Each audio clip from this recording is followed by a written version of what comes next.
Hey guys, good morning! So for today, magluluto tayo ng budget meal na bihon or pansit. So yan na ang ingredients namin. Pansit, repolyo, and itong itlog. So first, pinrito muna namin yung itlog. And then, ilalagay na lang siya kapag luto na yung pansit mamaya.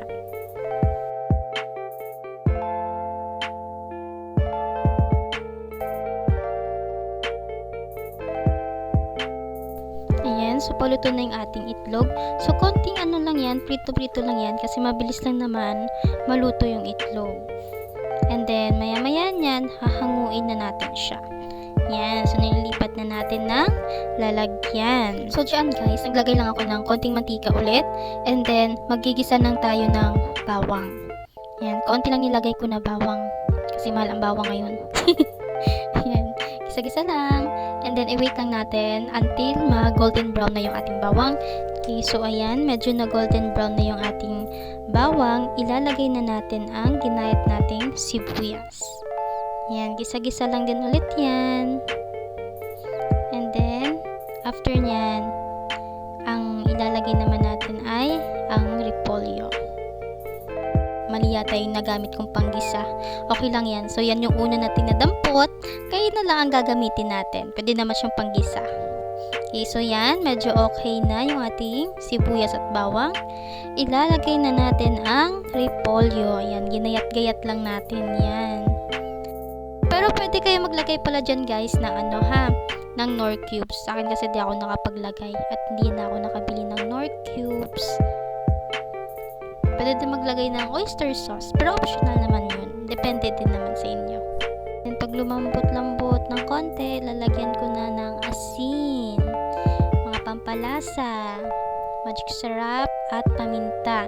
Hindi ko pala napakita dyan yung paglagay ko ng paminta. Ayan. So, feeling ko okay na to. Nilagay ko na yung pansit natin. Ayan pala guys, ay binabad ko na siya sa tubig para hindi matigas. Para pagka nilagay natin dyan, ay malambot na siya. Hindi mo na masyado lalagyan ng tubig. Ayan. So, nilagay-lagay ko lang yan. Nilagyan ko na din pala ng toyo. Pero tinatansya-tansya ko lang yung toyo.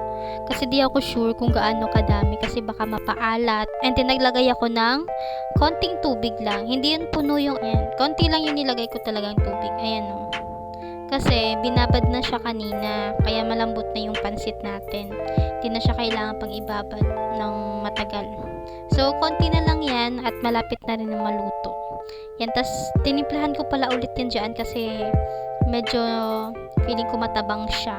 Kaya dinagdagan ko ng asin at konting toyo. Ayan, so chinek ko nga yung ating pansit.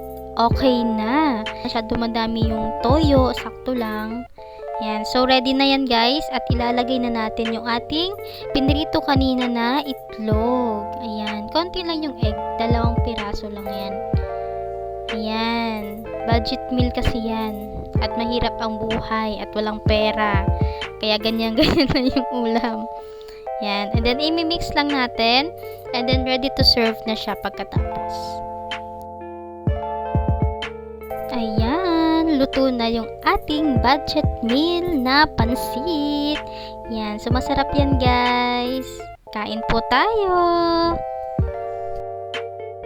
Thank you for watching. Follow for more.